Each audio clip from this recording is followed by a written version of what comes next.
Migmet zawe tarjan shin redzi Drime kempe wangpo jambel yang Dupo malu jamze sangwe dai Gangchan kapito gyan song kapa Lo sang drag pe japla sulwadem.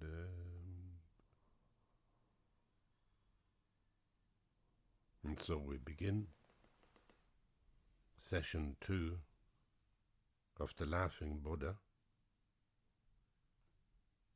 in which I'm discussing the Lamrim teachings of the Gelugpa school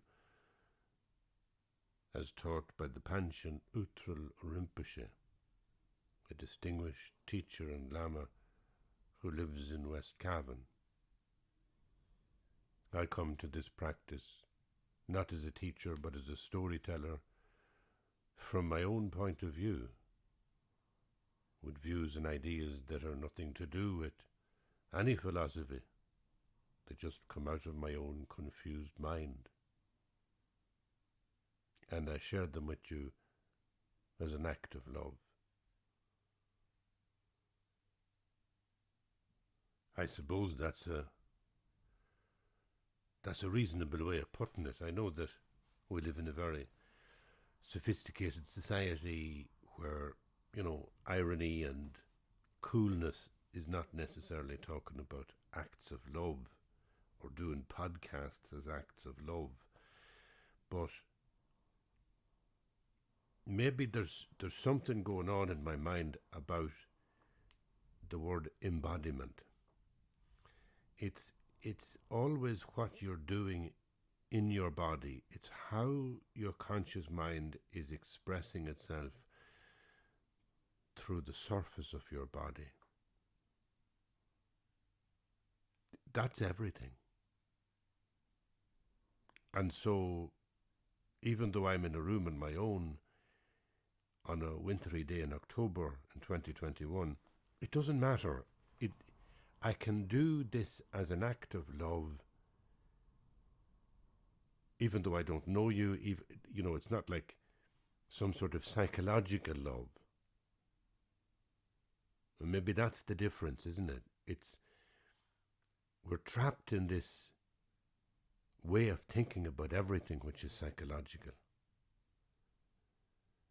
And it's probably why we give up rituals, why we're not as ritualed as we used to be, because we're living psychologically. And we also tend to have an ability to name things psychologically as if that's the absolute truth. So more than any other culture in history, I think we're living like we really know the truth. And all the others were idiots, or at least deluded. And the foundation of our knowing is scientific, but we keep missing the fact that science continues to evolve, and to a great extent science is at the point of unknowing. It's at the point of almost marveling again at reality, rather than grasping it in an absolute way that says this is the truth.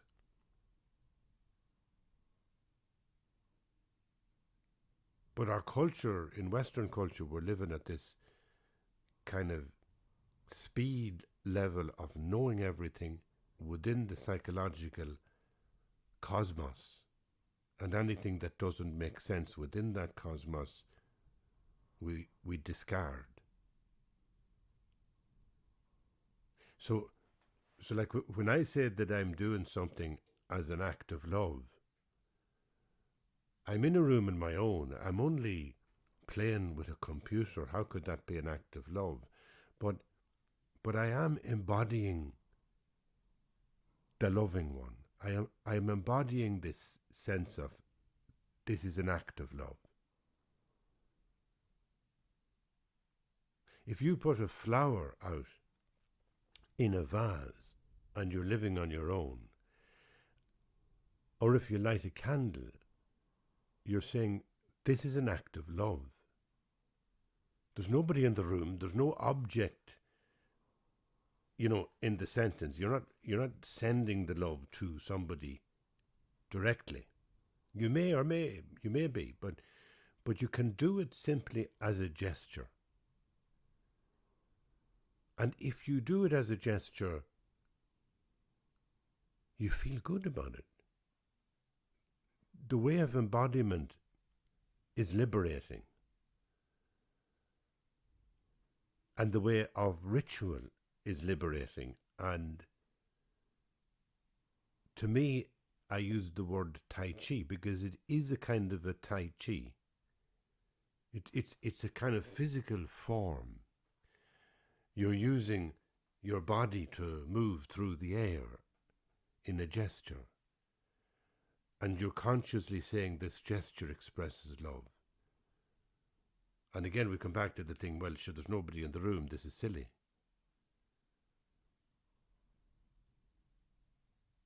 There's love at a different level here, I think.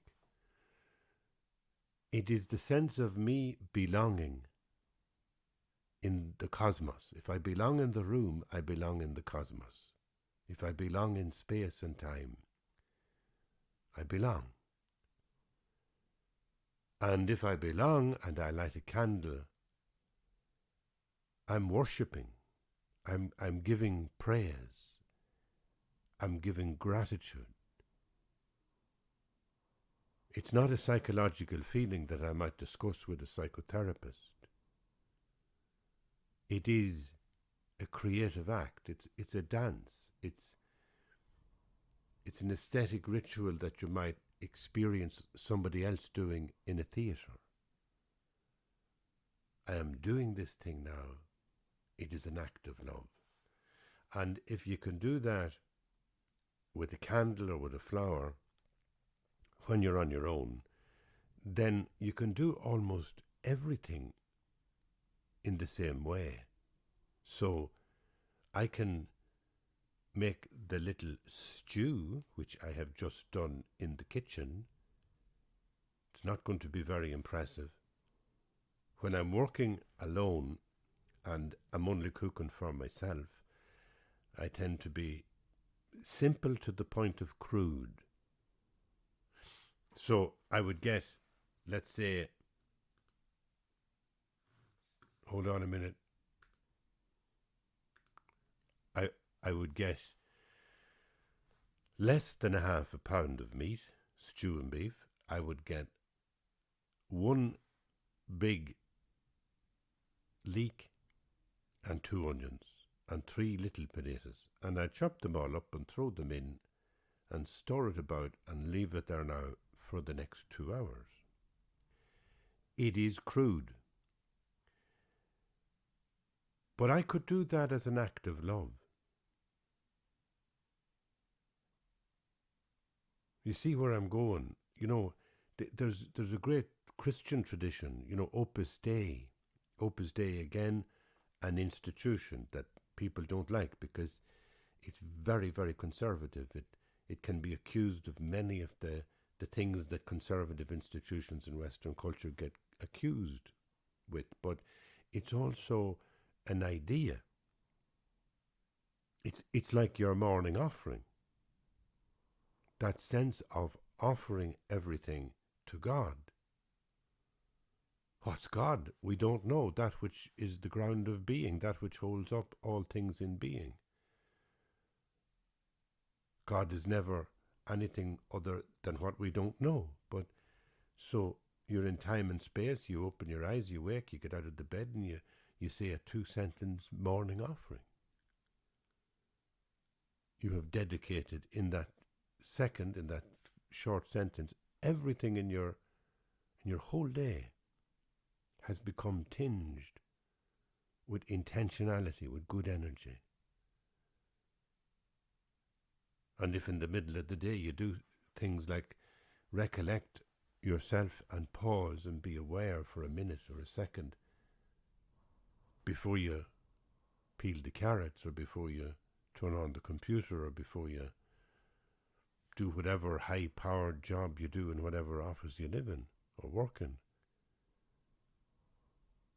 And you do it like in a sense of love. That's my phrase for it. My sense of love is gratitude. My sense of love is acknowledging the presence that holds me and reflecting it backwards. It's not an empowering thing for me. It's almost like a disempowering thing. It's not like a psychological attitude. It's just like a being here. A sense of realization that I am here and this is extraordinary. And then a sense of gratitude that finds its way out, not psychologically, but in ritual. Light a candle. And that's why I love the winter. I just, we're now the middle of October, and from now until midwinter, I find it an amazing time because the darkness that is encroaching every evening and every morning, it's like a little harder to get out of bed, I find, but it's still, to me, this beautiful, like ink seeping into the blotting paper. Night is coming, and what's wonderful about it is it's creating the contrast, the dramatic contrast of darkness as I light a candle. As I do any gesture with the intentionality of love in it and express it as a ritual, it feels like the winter dramatizes the gesture, holds it in relief, holds it in contrast to the darkness in a beautiful way. The darkness holds the light, actually. So symbolically, in winter, the darkness holds the light, the ritual. Rituals in midnight, like midnight mass, rituals in the darkness of winter, like visiting a graveyard or a church and remembering your loved ones around Samhain. These are rituals that contrast with the growing darkness in a symbolic way and are therefore more dramatic and beautiful. So you can see there's a lot going on my head at the moment about the Christian tradition. And I'd like to bring it up because Buddhism, to me, absolutely changed my life. And I feel just so grateful that I fell in the door accidentally of Champa-Ling all those years ago in the 1990s, and that I met the Panchen Lotro Rinpoche. And last week I talked in the first session about the teacher and the need for a teacher. And I do mean teacher not in terms of somebody that you're going to for psychological advice, or that you're taking up the phone to every day, or that you're having long one-to-one sessions with. And I mentioned that with my teacher over those 25 years or whatever they are, I've rarely sat down any time and had some one-to-one conversation with them. I might have a one-to-one session with them where the two of us are sitting kind of mostly in silence, looking out the window. I remember them as beautiful mornings in Champa-Ling, sitting in the little library in the main house, looking out the window, hearing the sound of a car on the gravel and somebody getting out of the car, and us, the two of us, looking out the window, wondering who it was. I had this privilege to be in his presence. And I felt like all the sticks of incense at the shrine, and you put a wooden piece of wood beside all the incense sticks, and eventually the wood begins to smell of fragrance of incense. I feel that when I go to monasteries, I go to a Buddhist Tibetan center, or I go to a Christian monastery, an Orthodox monastery, and to just be there for a couple of hours or a day or a week and be in the presence of people who are dedicating their life to this living on the inside, this sense of being present. It's a privilege, and you come out of it better. You come out of it better because it's like just rubbing shoulders with people of good energy seems to give you good energy. And everything I'm saying has a dark side if you think about it the other way and you think about the problem of evil. Now, I can't comprehend the mystery of God. I was asked by a journalist yesterday, because I'm promoting the new book, A Cloud Where the Birds Rise, and was one of these, answer 20 short questions, and one of them was, do you believe in God? And I said, yes, definitely. And she moved on to the next question. It was like, I felt I'd given the wrong answer, because like the question was there to be asking everybody who does that questionnaire for the newspaper the same question. So, do you believe in God? And the answer would be no, and then why? But I said, yes, of course. And I'm glad I wasn't asked any further questions, because I wouldn't have been able to answer them. I don't know what I mean by believing in God. All I know is that I'm not going to say that my mind understands the universe. So there is an aspect of this being here that is mysterious and beautiful. I feel it like a relationship. I feel it like a presence. And therefore I relate to it as if I'm talking to, a kind of a humanized person. And what's unique about the Christian thing is that it gives me that. Within the tradition, it gives me this sense of, that there was a revelation that in the death of Jesus, in the crucifixion of Jesus, God revealed himself. And so that when we engage in the rituals whereby we participate in the presence of Christ, we are absolutely participating in God, becoming God. Our full awakening is to know that it is God awakens in us. That's something else now. That's really amazing stuff. I hope that idea is preserved in the culture we live in the modernity of Europe and Western culture. I do hope that we keep that just singularly amazing idea of God. That the otherness of the entire cosmos speaks to us. Makes present to us a sense of being that is like a love relationship. And so that every time we do a ritual, we enact anything, we're kind of saying, we're replying, thank you. I say to you, thank you for being here. Maybe all the time I mean that phrase. I say it at the end of every podcast, thank you for being here. Maybe I'm saying it to the unknown presence, the ground of being that's underneath everything and with everything. And that's very beautiful in the Christian tradition, and you'll get it also. A fellow worth looking for is Rumi, and a tradition worth looking for is that Sufi tradition, especially in the 12th century. Not so much now, but back then there were great, powerful teachers of wisdom, and they were simply storytellers who were presenting the world with wonderful koans that embody love. Same thing, that sense that the beloved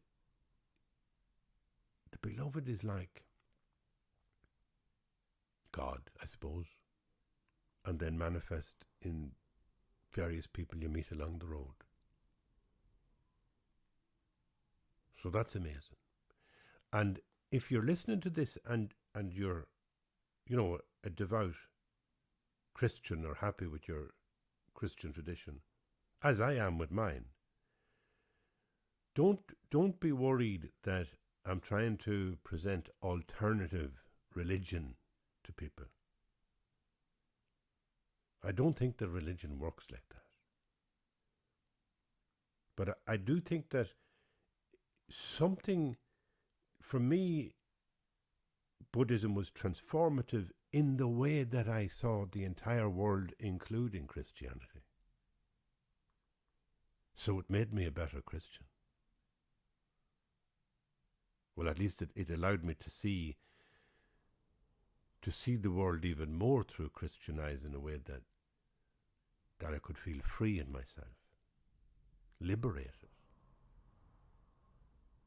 Liberated to be Christian and liberated to use Christian ideas and tradition and prayer practices to be liberated.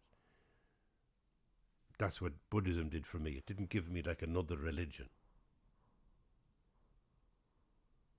It's simply, I think when I talk about Buddhism, it would be the same way as somebody who knows something about science might be talking about science. Somebody might be telling you about psychotherapy or psychiatry or Jungian analysis or Freudian, ideas. And that would be all very good. There's nothing wrong with all that, but you begin to see then, that stuff as a lens, and you're able to grasp Christianity within that. And sometimes maybe you're not able to grasp Christianity because of the lens, because, when you get into a certain amount of psychological worldview, when you're looking at everything psychologically, it sometimes feels that is reality. And there's no other language to express reality. Well, I think there is, and the way there is through the language of poetry, dance, metaphor, story, prayer, and ritual. All literature could be called prayer in the writing of it.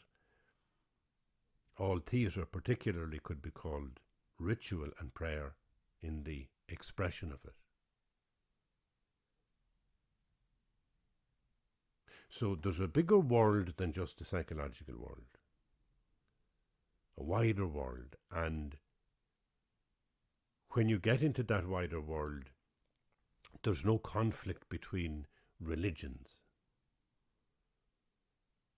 Rumi tells the story, I think it's Rumi who tells the story of all the different people, 7 men, sitting in a room in the dark, trying to grasp reality. One describes the leg of an elephant, one describes the trunk of an elephant, one describes the ear of an elephant. This is what they're touching, and they're all disagreeing as to what reality is based on what they're touching, but it's only when you put what all of them are touching and put that all together that you realize the reality is an elephant. We have our little grasping of the truth, and our truth is the truth. And it sounds like it's different from somebody else's grasping of the truth, but their grasping of the truth and ours and everybody else's, put it all together, they're all true. And they all accumulate into a common wisdom.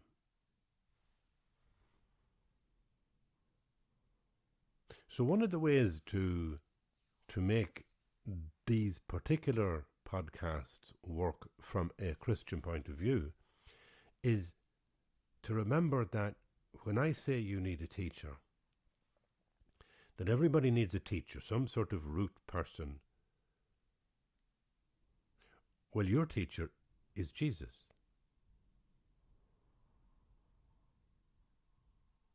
It's as simple as that. That you can keep putting Jesus at the center of these practices and these ideas, and I think you'll find it makes complete sense. and enriches your way of understanding Jesus. One of the things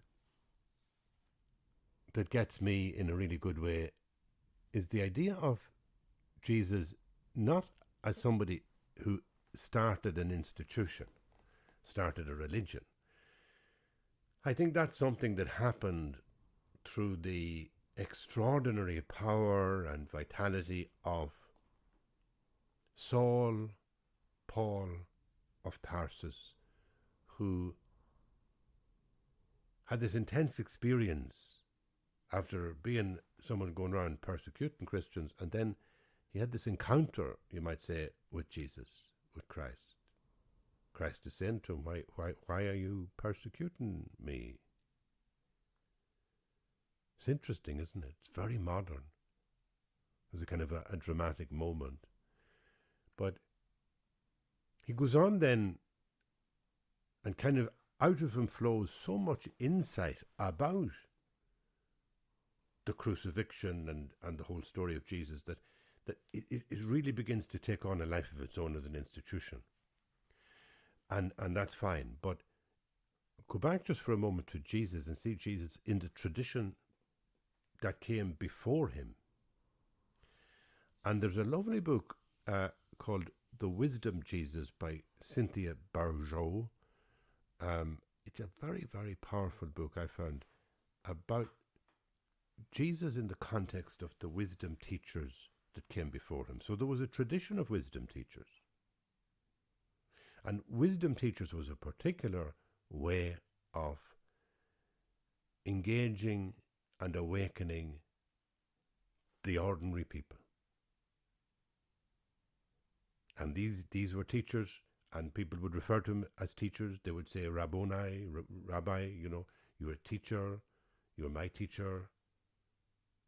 And Jesus was a teacher. And in the tradition of wisdom teachers, it was all done through stories. And whether you like it or not, meaning like whether you're Christian or not, there is no doubt that the originality and power and just dexterity, metaphorically, imaginatively, of the stories of Jesus are so vast and so powerful that they really become a foundation of Western imagination, European imagination. It's like just the power of the storyteller in Jesus has a ripple through history, an enormous and amazing ripple. And even forgetting any theology about Jesus, there's no doubt that the stories, just the stories, if you took them up as, Buddhist stories or stories out of Islam or any other religion, Jewish tradition, whatever, you just look at the stories, you said, these are profoundly wise stories about the nature of the human being and about happiness. All those stories about forgiveness and compassion and doing good to your enemy and being the good Samaritan, they work universally.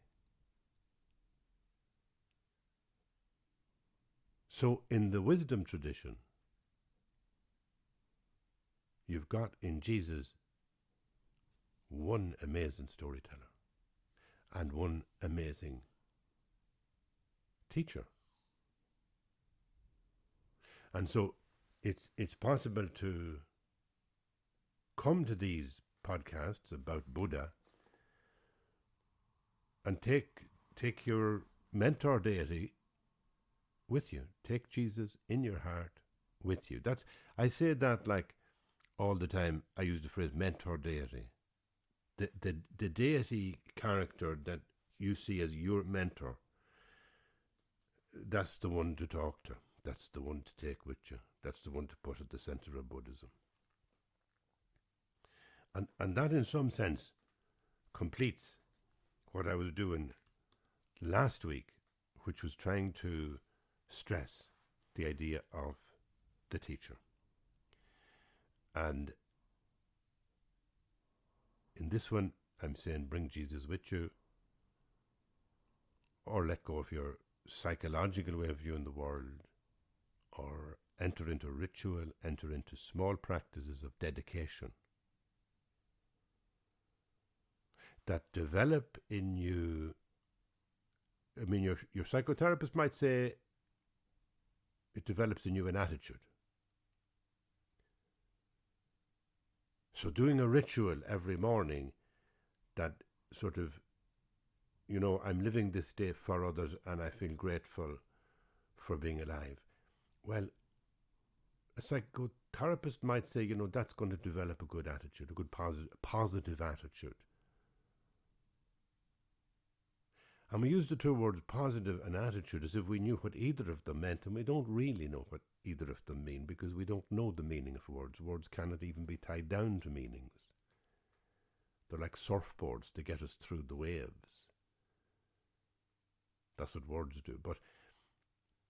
But that attitude, that psychotherapeutic attitude, could be reductive. That's where I'd come from. I come from a place that says, no, metaphors are much more subversive than that. Poetry can be much more subversive than that. Plays or dramas or novels, they're more than just educational aids. You go to a play sometimes and you see on the stage an illustration of ordinary life with a point of view about some moral issue. There's a victim and there's good people and there's bad people in the play, and it illustrates the issue of the day. And sometimes even nowadays the writer, the author will say things like, well, I took advice, from such and such an organization because I wanted it to be right in the way that they see the world. So I wasn't contravening their perception. And in that it becomes an illustration of reality, maybe a very good one, maybe very valid. But I keep falling back on the possibility that there's another more radical power in theatre, in poetry, in music, that in some way the very embodiment of reality at the level of metaphor, just the very embodiment of it, is transformative in a way that cannot be described as a positive attitude, whatever that means. When I sing, nobody knows what I'm doing. No more than the blackbird singing, and nobody knows what the blackbird is doing. When I say the prayers, the Christian prayers or the Buddhist prayers, nobody can say what I am embodying. Only Rumi says what I'm embodying when he says you have the face in that moment that you had before you were born. You have loosened the knot of your psychological identity. You have loosened the knot of your physical identity. You've loosened the knot of your mental brain identity. And what did you loosen? Your soul. Your soul is it's like a rope. This is what a present teacher of mine from the Islamic tradition tells me. It's so beautifully. He said one day, the soul is like a rope, and there are knots in it. And the way that your mind works, it's actually a knot. And the way that even the way that your heart works emotionally is a knot. And the way that your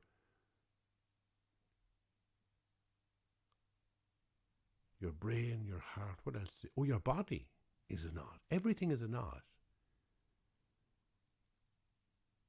And your soul is not separate from your mind, your brain, your emotion, your heart, your nous, or from your body. It's not separate.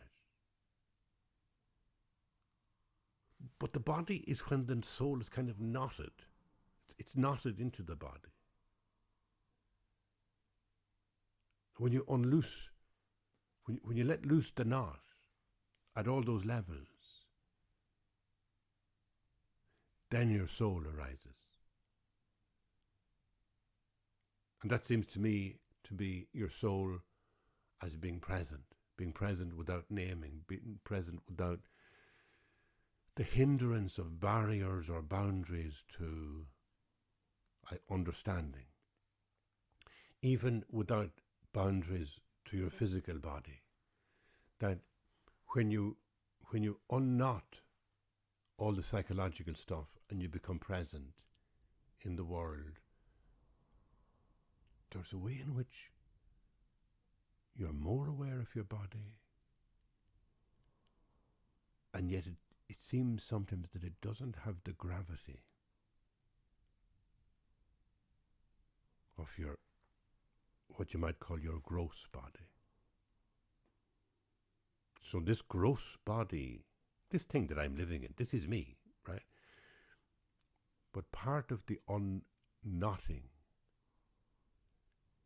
is being present in the here and now, in each moment, in ways that I begin to sense my body as more subtle, more fluid, more like, it's like just underneath the skin of the gross body. I begin to experience myself, I think St. Paul might say, as a spirit, not just flesh. It's really interesting that St. Paul talks about that difference between the sarx and the soma. The sarx is the flesh, and soma is the spirit. And it has been misread, I think, for centuries. You turn it eventually into English, and it's like talking about the spirit and the flesh, as if there was this huge dichotomy between, like, here we are in the body, and the body is bad because it's all flesh and sex and all that, and the other thing is the spirit, whatever the fuck that is.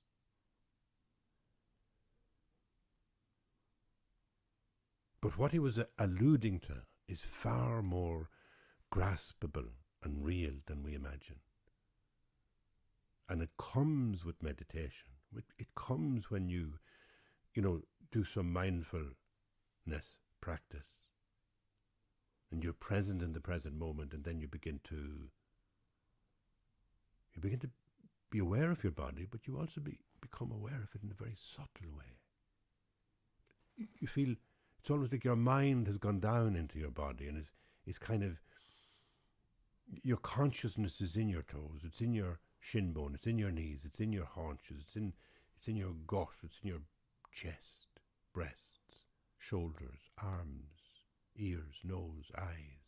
Your consciousness has moved into everything, and this consciousness is not flesh. This consciousness is slightly under the skin of the flesh. It's being, it's you being present, and you experience yourself as spirit,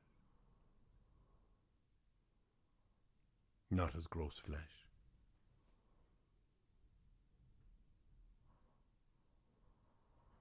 I think it's interesting, the thing about gross flesh, it's the best description I might be able to give you is, that way where you're in your brain and you look at a part of your body as if it was outside you. It's like you look at a hand and dislike it and say, God, that thumb is deformed. It's like you're judging yourself negatively. It's my body. Ugh. Or if you're my age, you look in the mirror and you see the old body. Oh, the old body of the old man. It's a shocking thing to see. A big white skeleton of a thing. And still with a sad little pot belly. Oh, it's shocking. And you look at it like it's somebody else's. Nothing to do with you. And you judge it. You say, not good. And you tell yourself there's things you might do, with exercise, this, that, and the other, which there is and would probably keep me or you alive for a little bit longer, but But ultimately, this is an aging process that can't be stopped. Anyway, that is looking at the body in those ways. That's what I think I mean by seeing the flesh. It's almost as if it's outside yourself. But the other, through meditation, being here now, being present, is allowing the mind to fall down into the heart, into the belly,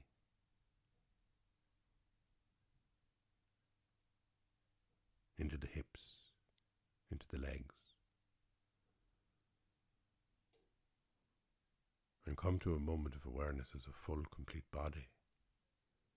Now you're in the subtle body. Distinction made in all Christian spirituality, but here we go. It's also a crucial, key, important distinction made in Buddhist philosophy. And so as you open the door in Buddhist teachings, you begin to realize that these guys have insights into the workings of the human mind and consciousness that are not some esoteric hocus-pocus religion that comes from far off India. They are simply pieces of wisdom, insights about the nature of being human and being here now, that are profound and that are very useful. And the next thing that I want to go on to speak about is really the first idea in the Lamrim. After you say to yourself, you need a teacher, that's one thing that you just need to start and finish with. Now, I'm not suggesting everybody gets on the phone to Jampaling. I'm not suggesting you head off with a rucksack to some exotic spot in Tibet or West Cork. And there's an awful lot of quacks out there. There's an awful lot of people in the world who are teachers, and you'd be very, very well advised to avoid them. So it's actually one of the trickiest things is finding a teacher. I believe that they appear when the time is ready. There are times I don't see my teacher, the man in Jampaling. I don't see him for now, it's been over 2 years. And when I go and visit him every 18 months, at this stage, the meetings are brief and silent. And it's almost, even that is an embodiment, even that is ritual. It's not about getting psychological wisdom from a teacher. It's about being present with somebody. And in that sense, you can use anybody. Anybody who has some sign of religious energy. Can be the local monastery that you go to. Or it can be in your own devotions, your mentor deity. But to have a teacher, to me, is the first thing. And the second thing is to answer the question, why is it so urgent to live consciously? Why is it so urgent to live prayerfully? Why is it so urgent to listen to the Dharma, as they say in Buddhist communities? The Dharma being the wisdom teachings, the ultimate reality. Why is it important? And the answer they would give is because we have only one life, one precious life, one single opportunity now to grasp the essence of life. And the essence of life is awakened love and compassion. The essence of life, in Christian terms, the joy of experiencing that it is God who lives in you, that it is Christ who lives in you.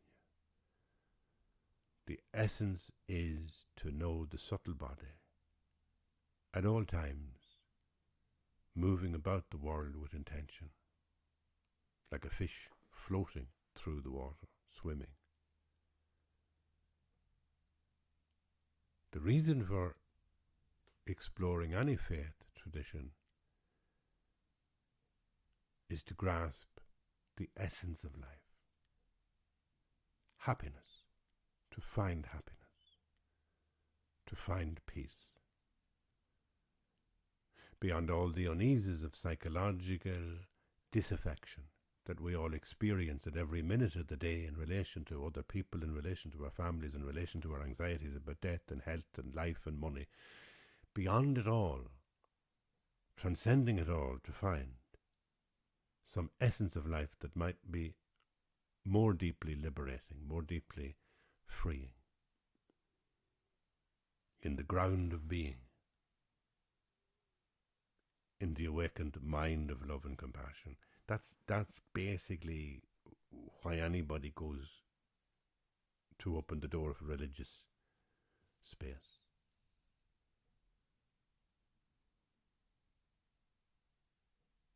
And every religion will lead you to the same place, which is, as you know, I do say, it's a little room inside in your heart, where you awaken and where you become aware, being here now. So the next section, section 3 of this series of meditations on Buddhism, will be about grasping the essence. And it's one of the preliminaries in the Lamrim teachings. One of the preliminaries is to grasp the essence, to recognize the preciousness of this moment, this human life. And that's what I'll be talking about the next day.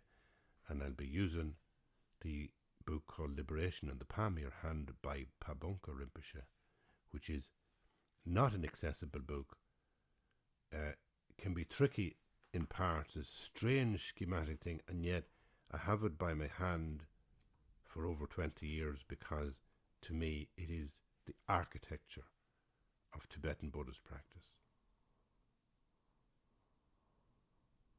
and Tibetan Buddhist ideas. I'm really happy that I've been able to share this with you. This is an act of trust in you because I'm not good at this. I'm not a teacher. I'm a storyteller, and I'm sharing this stuff because I think, I don't know, it's a good idea, but I need to actually do it as I'm trusting you as I do it. It's like there's an act. That's what I meant at the very beginning by saying it's an act of love. I'm sitting alone in a room on a windy day. It's now lunchtime. I'll have to go and check the stew in the kitchen because it could be, the arse could be burnt out of the pot at this stage. But I'm doing this is my way of being present and my way of being present with you. So thank you for being here. Bye-bye.